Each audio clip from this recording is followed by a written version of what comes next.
맹사성 1360에서 1438년 조선조 천백리의 최으뜸 고려 말에서 조선 초의 재상 여러 벼슬을 거쳐 세종 때 이조판서로 예문관 대제학을 겸하였고 오의정에 올랐다. 태종실록을 감수 좌의정이 되고 팔도 지리지를 만들었다. 조선 전기의 문화 창달에 크게 기여하였다. 시문에 능하고 음률에도 밝아 향약을 정리하고 악기도 만들었다. 또 청백리로 기록되고 효성이 지극하여 정문이 세워졌다. 작품에 강호사시가 있다. 좌의정 맹사성이 죽었다. 사성의 자는 자명이며 신창 사람이었다. 병인년에 을과 첫째로 발탁되어 춘추관 검열에 임명되었고 여러 번 승진하여 수원 판관이 되고 옮겨서는 면천 군수가 되었다가 다시 여러 관직을 거쳐 대원에 발탁되었다. 여러 번 승진하여 이조참의, 예문제약, 한성부윤, 사원부 대사헌, 인영부윤, 예, 호, 공, 이조의 판서, 의정부 찬성사, 판우군도 총재부사가 되었으며 마침내 정민년에 좌의정에 임명되었는데 을묘년의 자리에서 물러나기를 원해 허락하였다. 그러나 나라에 큰 정사가 있을 때에는 반드시 나아가서 의논하였다. 이에 죽으니 나이가 79세였다. 임금이 부음을 슬퍼하여 백관을 거느리고 찾아가 조문하고 조회를 정지시키고 관에서 장사를 보아주게 하였다. 시호는 문정이니 충신하고 예로서 사람을 대접하는 것을 이라 하고 청백하게 절조를 지킴을이라 한다. 사성의 사람됨이 종용하고 간편하며 선비를 예절로 예우하는 것은 천성에서 우러나왔다. 벼슬하는 선비로서 비록 지위가 낮은 사람이라 할지라도 만나고자 하면 반드시 의관을 갖추고 대문 밖에 나와 맞아들여 상자에 앉게 했다. 손님이 돌아갈 때에도 역시 몸을 구부리며 손을 모은 채 가는 것을 보고 손님이 말에 올라앉은 후에라야 돌아서 문으로 들어갔다. 창녕 부원군 성성린이 맹사성의 선배가 되는데 그 집이 맹사성의 집 아래에 있었다. 맹사성은 늘 그 집을 지날 때마다 반드시 말에서 내려 걸어갔는데 성성린이 세상을 마칠 때까지 하였다. 또 음률에 능하여 가끔 손수 악기를 만들기도 하였다. 그러나 타고난 성품이 어질고 부드러워서 무릇 조정의 큰일이라 관리로서의 일을 처리하는 데 있어 과감하게 결단하지 못하는 단점이 있었다. 외아들 귀미는 먼저 죽고 손자가 둘이 있으니 효준과 계증이었다.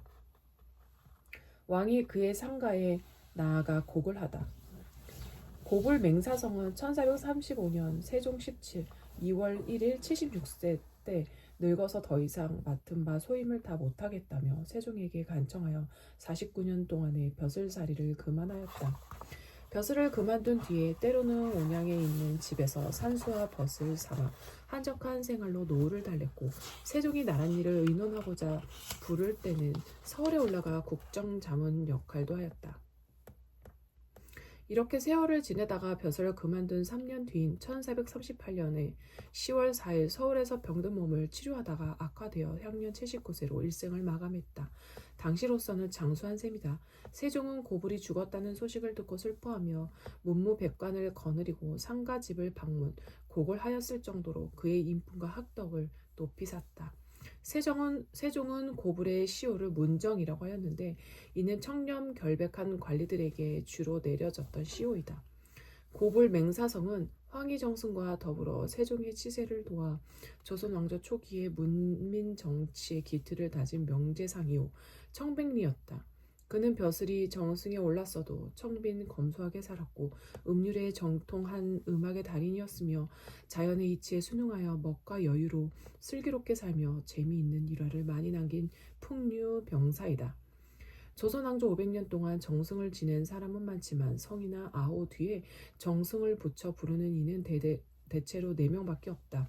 그 4명은 맹정승을 비롯하여 황정승, 황희, 상정승, 상진, 오리정승, 이원익이다. 이들의 공통점은 학식과 덕막이 빼어났고 구세 재민의 경륜을 펼쳤다는 점, 모범적인 청백리라는 점, 그리고 민족 고유의 먹과 슬기인 풍류 정신으로 한 평생을 보냈다는 사실 등이다. 조선조에 있어 청백리를 들라하면 맹사성과 황희정승인데 그 중에서도 맹사성을 으뜸으로 꼽았다. 저 창문 열어.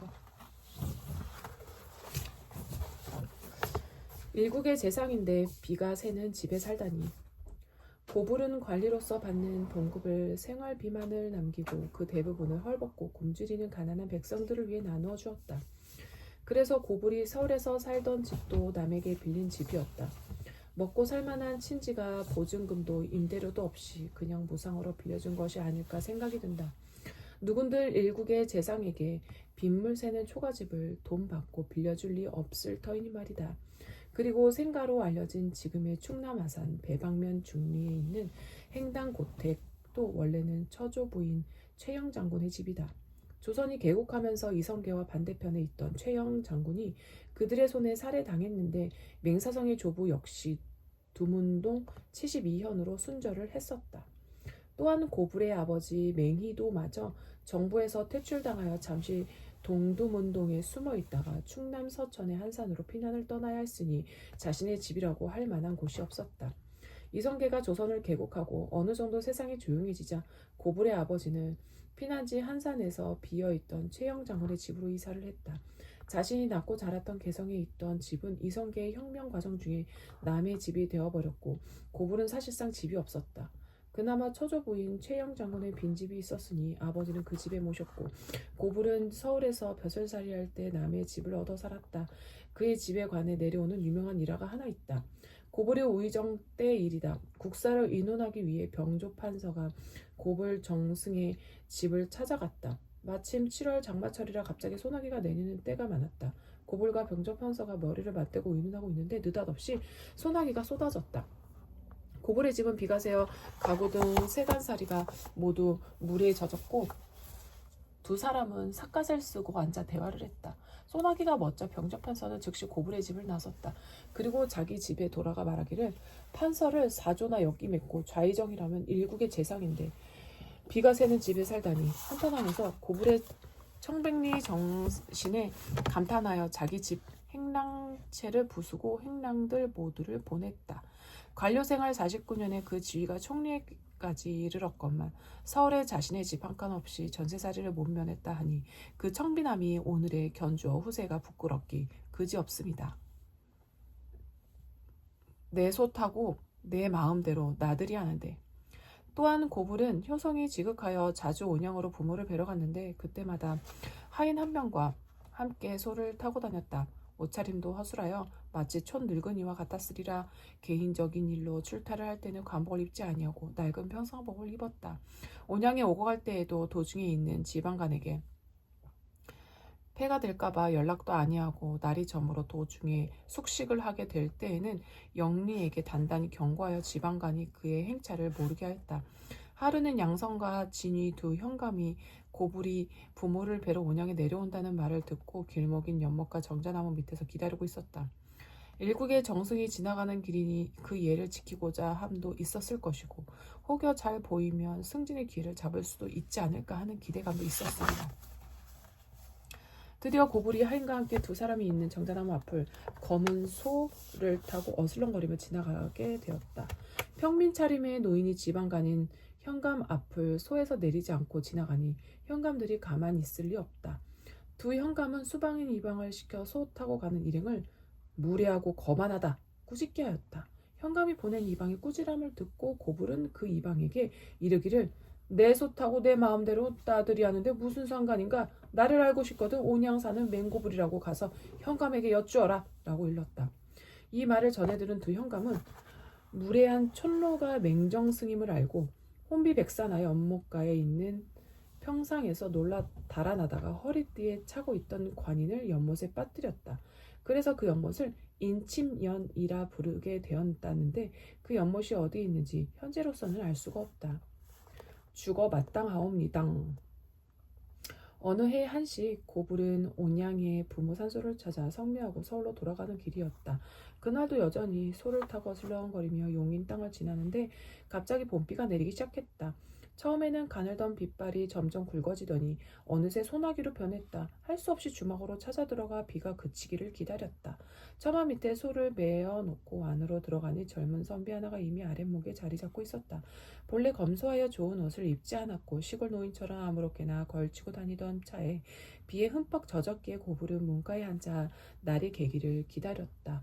그러자 하인들을 거느리고 앉아있던 아랫목의 젊은 선비가 심심했던지 노인장 이쪽으로 오셔서 편히 앉으시지요 하고 권했다.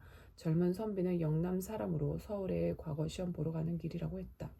두 사람은 비가 그치기를 기다리는 동안 심심풀이 삼마 장계를 두었는데 승부는 번번이 고불의 승리로 돌아갔다. 그러자 선비가 이번에는 묻고 대답하는 말 끝에 공자와 당자를 달아서 누구의 말문이 먼저 막히는가 시합하기로 했다. 먼저 고불이 시작했다. 서울에는 무엇하러 가는 공? 녹사 시험 보러 간 당. 내가 합격시켜 줄 공? 에이 당치도 않당. 그러는 사이 날이 개어 두 사람은 길을 떠나 서울로 올라와 헤어졌다. 그리고 며칠 뒤 맹정승이 공부를 보고 있는데 한 젊은이가 녹사 시험에 합격했다고 인사를 하러 왔다. 고개를 들어보니 며칠 전 만났던 그 선비였다. 맹정승이 장난기가 발동하여 이렇게 물었다. 어떻게 되었는공? 그러자 젊은이는 자신이 인사하러 온 좌의정이 바로 며칠 전에 만난 허름한 옷차림의 그 촌로인지라 깜짝 놀라 자리에 엎드려 대답하기를 죽어 마땅하옵니 당 했다고 하니 그 젊은이도 풍류의 멋을 아는 선비였던 모양이다. 어찌된 영문인가 의아해하는 사람들에게 맹정승이 자초지종을 이야기해주자 모두가 배꼽이 빠져라 한바탕 웃음을 터뜨렸다. 부자가 삼강행실도에 나란히 오른 유일한 가문. 고불은 효자였다. 그 신뢰를 든다며 1431년 세종 13회 지편전 부재학 설순 등이 왕명으로 저술한 삼강행실도에 맹사성과 그의 아버지 맹희도 부자가 나란히 들어있다. 이대가 모두 삼강행실도에 들어있는 것은 조선조에는 없는 일로 고불의 효심이 얼마나 지극했는지를 보여준다.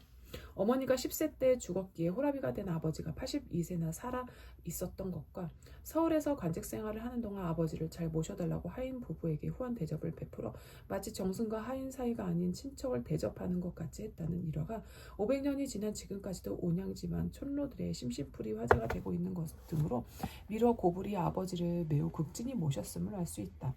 또한 1484년 아버지가 82세로 돌아가시자 수묘 생활 3년의 정성과 그 고통을 감수하며 죄를 사지한 행동이 온양 지방에 소문이 퍼져 온수 현감이 예조 판서에게 진정하여 효자비를 내리게 한 일이 있었다. 국조 인물지 세종 조편을 보면 고불이 10세 때 어머니가 돌아가시자 7일 동안 물 한 모금이나 간장도 입에 대지 않았고 피눈물로 3년을 지냈다고 되어 있다. 물도 먹지 않고 간장도 먹지 않았다는 것은 좀 과장된 느낌이 들지만 불과 10세에 어머니가 죽었다면 모성애의 단절이 얼마나 어린 가슴에 멍이 되어 눈물로 3년을 지새웠을까 생각해본다. 청백리 맹사성도 뇌물을 받았다. 아무리 청백리를 할지라도 관료로 지내다 보면 자이든 타이든 뇌물이나 선물에 자유로울 수 없는 것은 예나 지금이나 비슷한 모양이다. 조선시대 최고의 청백리로 많은 일화를 남기고 있는 맹사성 역시 뇌물로 인한 탄핵을 받은 일이 있었다. 세종실록 34권을 보면 다음과 같은 상소문이 실려있다. 사관원에서 상소하기를 신하된 자로서의 죄는 임금을 속이는 것보다 더 큰 것이 없사온데 이제 조종생은 언론의 직책에 있으면서 공공연히 조의정의 뇌물을 받았사오니 죄가 지실로 작지 않사옵고 일이 발각된 뒤에는 거짓말을 꾸며대어 사실대로 개하지 아니하고 사건의 추이를 보고 있다가 형세가 마침내 숨길 수 없게 되어서야 하는 수 없이 사실대로 하려싸우니 성상을 속이는 것이 이보다 심할 수 없겠습니까? 헌부에서 사실을 조사해서 자세히 보고했사온데 전하께서는 다만 그 직임만 피하시니 시인 등은 실로 의아하나이다. 엎드려 바라옵건대 전하께서는 율에 의하여 죄를 처단하시와 신하들의 속이는 죄를 경계하시기를 바랍니다. 시인 등이 또 다시 생각하옵건대 탐풍은 금하지 않을 수 없습니다. 탐풍에 그치지 아니하면 염치가 날로 없어지고 옳고 그른 것이 전도되어 마침내 조정을 문란하게 할 것이옵니다. 이제 조연, 민여익, 조대리, 맹사성, 권진, 전은, 안수산, 원민생, 유은지, 이담, 성계, 홍의로, 이열, 윤수미, 윤득콩 등은 혹은 공이 있는 전하의 인척이라 해서, 혹은 높은 벼슬에 있다 해서, 혹은 정권을 맡았다 해서 성상의 두터운 은혜를 받아 공경련이 뇌물을 받았사오니 죄는 진실로 용서할 수 없나이다. 헌보에서도 그 실상을 조사해서 자세히 아뢰고 죄를 청했사오나 전하께옵서는 그대로 방치해 두시고 논죄하지 않으시니 시인 등이 생각하건대 남의 뇌물을 받는 것도 이 사사로운 죄에서 감히 가벼이 용서할 수 없겠거늘 하물며 상 주고 벌 주는 것은 임금의 큰 권리이니 신하의 직책이 높거나 낮다고 해서 죄를 가벼이 주고 무겁게 줄 수 없는 것입니다. 엎드려 바라옵건대 전하께서는 이들을 모두 죄주기를 바랍니다. 하였으나 윤호하지 아니하였다. 관료생활 49년 동안 집 한 칸 없이 남의 집 빌려 살았던 청백리가 막대한 뇌물을 받았을 리 만무하고 아무도 요즘으로 말하면 명절에 갈비짝이나 조기 몇 두름 받았음직하다. 그렇다 한들 당대뿐만 아니라 후세에까지 최고의 명백리로 추앙받는 맹사성에게는 이미지에 크나큰 타격을 가한 씻을 수 없는 오점일 수밖에 없다. 이 탄핵 외에 맹사성은 즉시 두 번의 어려움을 겪었다. 한 번은 태종의 사위인 조대림을 신문한 것이 화근이 되어 사원부 감찰직에 있던 외아들 여미가 고문당하여 죽고 자신마저 죽을 뻔한 일이 있었다. 법은 만인 앞에 평등하다는 것을 실천한 고불이었지만 왕의 사위를 신문하였다는 것이 왕을 능멸한 처사로 받아들여졌던 것이다. 대신들의 상봉소문으로 일단은 선고된 사형은 면하였지만 고문으로 외아들을 잃었으니 그 고통이 살을 여미고 심장을 도려낼 정도였을 거라고 추정된다. 그는 그 일로 한주에 있는 향교의 제복으로 유배되었다.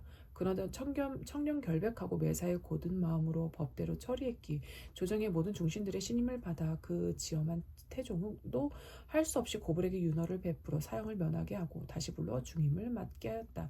또 한 번 태종이 약을 먹은 후 구토를 하고 정신이 혼미한 적이 있었는데 당시 맹사성이 약방대원이라는 직책을 맡고 있었다. 실록은 이렇게 전한다.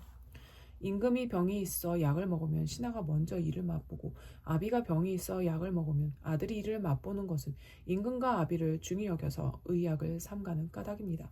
이제 이주와 평원해가 어약을 조지하면서 미리 맛보는 절차를 잃어서 드디어 성체를 평안히 못하게 하였으니 불경하고 불중한 죄는 큽니다. 맹사성은 감독하는 명을 받잡고도 자세히 살피지 못하였고 특히 먼저 맛보는 도리를 잃었으니 또한 징계하지 않을 수 없습니다. 상소를 받은 임금이 장령 이명덕을 불러 효요하였다. 임금이 약을 먹으면 신하가 먼저 맛보는 것이 예의나 내가 신하로 하여금 먼저 맛보게 하는 것은 나의 잘못이요 신하의 죄가 아니다. 또 이주 등이 어찌 나를 병들게 할 마음이 있었겠는가. 이를 다시 논하지 말라. 왕이 죽으면 그 죄를 어이들에게 덮어 씌워 유배를 시켰던 조선시대였다. 그러나 태종은 맹사성이 훗날 명재상이 되리라는 것을 감지했는지 그의 죄를 더 이상 논하지 않았다.